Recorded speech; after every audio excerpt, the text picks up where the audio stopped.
Doa agar senantiasa berzikir, bersyukur, dan beribadah dengan baik. Mu'adz bin Jabal adalah salah satu sahabat Rasulullah Sallallahu Alaihi Wasallam yang memiliki keistimewaan di mata Rasulullah Sallallahu Alaihi Wasallam. Mu'adz masuk Islam di usia 18 tahun. Ia bahkan menyaksikan Baiat Aqobah atau Perjanjian Aqobah yang kedua. Perjanjian yang sangat berpengaruh dalam proses dakwah Islam ini terjadi antara Nabi Muhammad SAW dengan penduduk Yathrib yang dilakukan di Bukit Aqobah. Dan Mu'adz menyaksikan perjanjian tersebut bersama generasi yang usianya lebih tua darinya. Kelebihan yang dimiliki Mu'adz salah satunya adalah di bidang fikih. Ilmunya mencapai taraf yang membuatnya layak disebut oleh Rasulullah SAW dalam sabdanya, "Yang paling paham tentang ilmu halal haram dari umatku adalah Mu'adz bin Jabal." Hadis riwayat Tirmizi. Rasulullah juga pernah bersabda tentang ilmu Al-Quran yang dimiliki Mu'adz. "Pelajarilah Al-Quran dari 4 orang ini, Abdullah bin Mas'ud, Ubay, Mu'adz bin Jabal, dan Salim." Hadis riwayat Al-Bukhari. Mu'adz pun pernah ditunjuk oleh Rasulullah SAW menjadi duta besar menuju Yaman yang merupakan negeri kaya raya dan strategis dalam perdagangan internasional saat itu. Itulah beberapa keistimewaan Mu'adz bin Jabal. Bahkan Rasulullah juga sering menyanjungnya, dan untuk kecerdasan yang ia miliki, Rasulullah SAW memberi pesan kepadanya. Bagaimana pesan Rasulullah kepada Mu'adz bin Jabal? Mari kita saksikan kisah berikut. Pada waktu itu, Rasulullah SAW memegang tangan Mu'adz radhiyallahu anhu dan beliau berkata, "Wahai Mu'adz, demi Allah aku mencintaimu." "Dan aku, demi Allah ya Rasulullah, aku mencintaimu karena Allah." Kemudian Nabi Muhammad SAW memberi wasiat kepada Mu'adz. "Aku wasiatkan kepadamu wahai Mu'adz, janganlah engkau sekali-kali meninggalkan doa ini di akhir setiap sholat.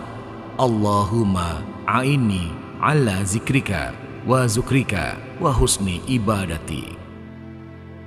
Diriwayatkan oleh Abu Daud dengan sanad sahih, doa agar senantiasa berzikir dan bersyukur yang diajarkan oleh Rasulullah. Allahumma a'inni ala zikrika wa syukrika wa husni ibadatik.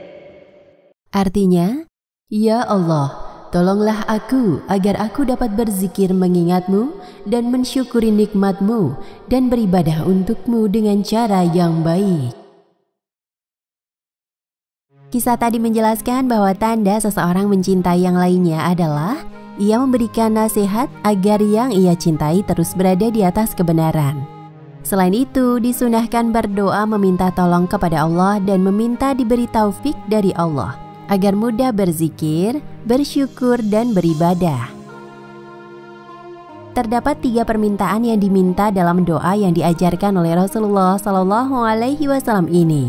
Pertama adalah meminta pada Allah agar diberi kemudahan berzikir. Berzikir tidak hanya dengan lisan saja, tapi juga dengan hati. Berzikir bisa berupa membaca Al-Quran dan meresapinya, memuji Allah, mengingat perintahnya dan larangannya, serta mengingat nikmat dan kebaikan Allah Subhanahu wa Ta'ala. Sebagaimana firman Allah Subhanahu wa Ta'ala dalam surat Al-Baqarah ayat 152 yang artinya, "Karena itu ingatlah kamu kepadaku, niscaya aku ingat pula kepadamu, dan bersyukurlah kepadaku, dan janganlah kamu mengingkari nikmatku." Kedua adalah meminta kepada Allah untuk senantiasa bersyukur. Syukur tak hanya diucapkan dengan lisan, tetapi juga dilakukan dalam bentuk ketaatan, memanfaatkan nikmat untuk hal-hal yang diridhoi oleh Allah Subhanahu wa Ta'ala, dan menjauhkan diri dari larangan Allah Subhanahu wa Ta'ala. Ketiga adalah meminta kepada Allah agar bisa beribadah dengan baik. Beribadah dengan baik adalah melaksanakan ibadah dengan ikhlas dan sesuai tuntunan. Demikianlah asal mula turunnya hadis tentang doa agar diberi kemudahan berzikir, bersyukur, dan memperbagus ibadah. Hikmah yang bisa dipetik antara lain: pertama, disunahkan untuk membaca doa Allahumma a'inni ala zikrika wa syukrika wa husni ibadatik. Kedua, hendaknya mencintai sesama muslim karena Allah dan saling mengingatkan dalam kebenaran. Wallahu a'lam bishawab.